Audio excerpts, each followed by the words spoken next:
Hello बच्चों, आज मैं आपके लिए ईएमसी की वर्कशीट नंबर 1 लेकर आई हूँ। ये बच्चों आपकी एंटरप्रेन्योरशिप माइंडसेट वर्कशीट है, जो कि 9 से 12 तक के लिए होती है। ठीक है बच्चों, जो पिछले साल वाले बच्चे होंगे उन्हें पता होगा। एंटरप्रेन्योरशिप माइंडसेट पाठ्यक्रम का परिचय पहले इसमें बताया गया है।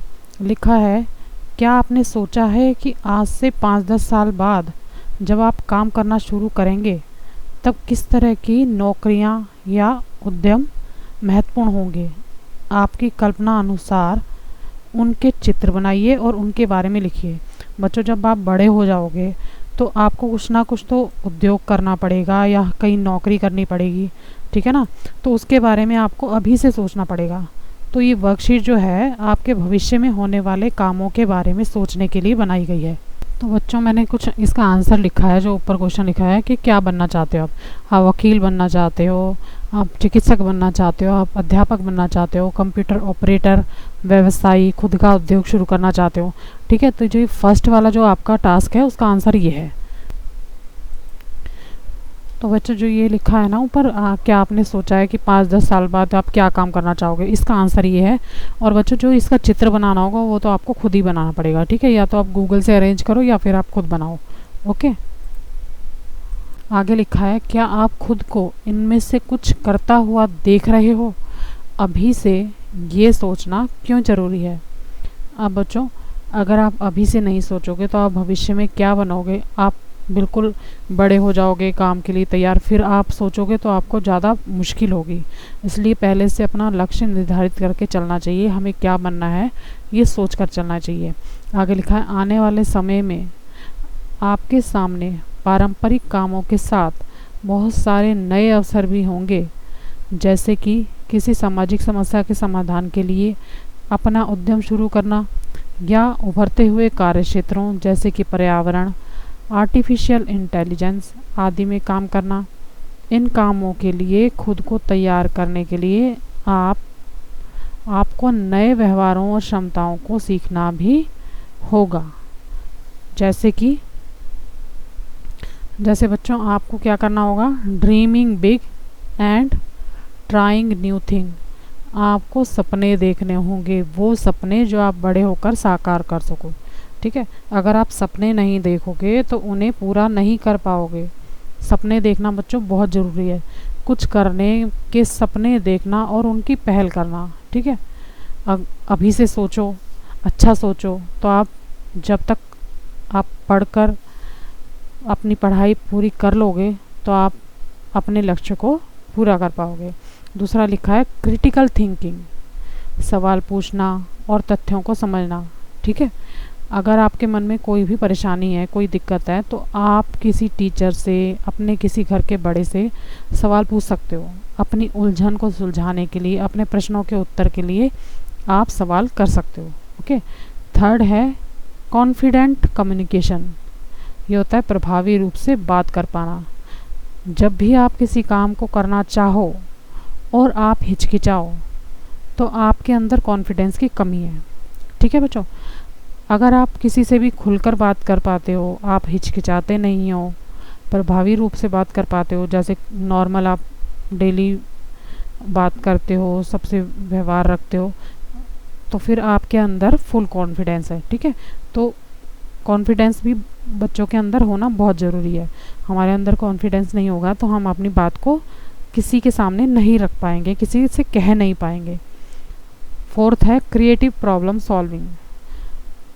अब कुछ भी नया करना, क्रिएटिव, ठीक है, वो ड्राइंग हो सकती है, वो किसी चीज़ को बनाना हो सकता है, खाना बनाना, कुछ भी चीज़ बनाओ। आप बिल्कुल बहुत अच्छे कलाकार बन जाओगे तो आप क्रिएटिव होगे। किसी छोटी से छोटी चीज़ में माहिर हो जाना, समस्याओं के रचनात्मक समाधान ढूंढना। कोई चीज़ ख़राब हो गई है, आप उसे ट्राई करके ठीक कर देते हो। आप सोचते हो कि मैं इसमें अपना दिमाग लगा सकता हूँ, मैं ये काम कर सकता हूँ। तो ये होती है रचनात्मक समाधान करना। ठीक है, अब है फिफ्थ वाला कोलैबोरेशन। ठीक है, कोलैबोरेशन क्या होता है बच्चों? अगर आप कोई काम शुरू कर रहे हो, ठीक है, आपने वो काम अकेले करना चालू करा और फिर आपके विचार सबसे मिलने लगे, आप और लोगों को अपनी टीम में जोड़ते गए, ठीक है ना, तो उसे कहते हैं कोलैबोरेशन। लोगों के साथ मिलकर टीम में काम करना, ठीक है। किसी भी काम करने के लिए, किसी भी काम को करने के लिए आप दूसरों की हेल्प लो, उन्हें अपने साथ जोड़ो, उनका साथ लेकर उनके साथ मिलकर काम करो, तो उसे कहते हैं कोलैबोरेशन। ओके, अगले पेज में दिया है, यही सब सीखने में ईएमसी आपकी मदद करेगा। ईएमसी में आप हर हफ्ते अपने सपनों और उनमें आगे बढ़ने के लिए ज़रूरी क्षमताओं के बारे में ना सिर्फ सोच पाएंगे, पर उनसे संबंधित कुछ गतिविधियां भी करके सीखेंगे, ठीक है। आप ऐसे लोगों की कहानियां भी पढ़ेंगे जिन्होंने कुछ नया करने की हिम्मत की है। आइए समझते हैं कि करके सीखना और उसके बारे में सोचना क्यों ज़रूरी है और इसके क्या फ़ायदे हैं। इसके लिए नीचे दिए गए बॉक्स में उन कामों की सूची बनाइए जो आप खुद करके और सुन के सीखते हैं, ठीक है बच्चों। 2 बॉक्स दिए गए हैं, खुद करके सीखने वाले काम, ठीक है, और सुनकर या पढ़कर सीखने वाले काम।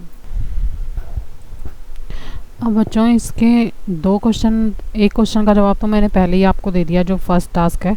अब मैं सेकंड टास्क और ये वाला जो क्वेश्चन हम लास्ट में है कि खुद करने वाला काम और सुनकर सीखकर करने वाला काम, ठीक है, दोनों के आंसर आपको बताऊंगी। फर्स्ट क्वेश्चन जो इसमें दिया हुआ है वो है,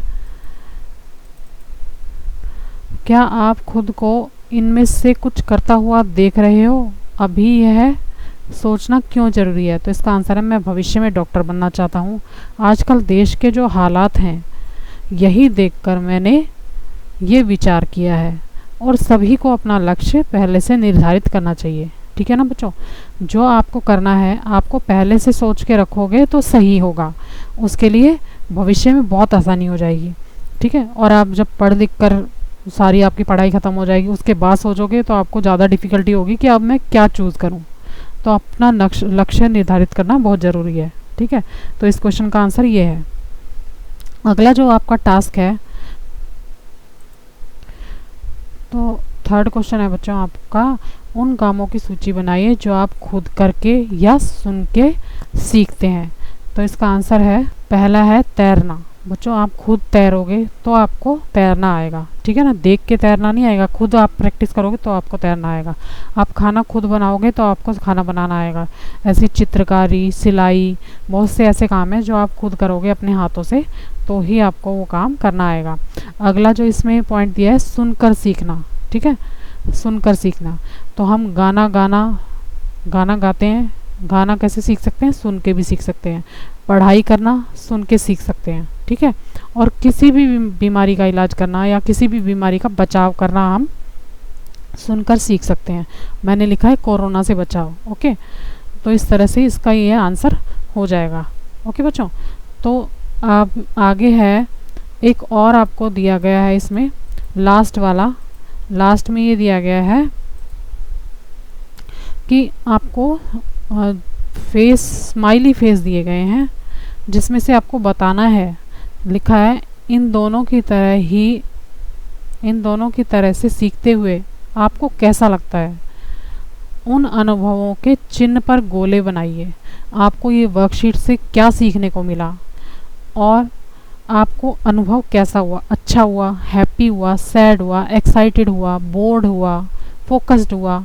आपका क्या एक्सपीरियंस रहा इस वर्कशीट से? तो बच्चों मेरा तो मानना ये है कि एक्साइटेड था।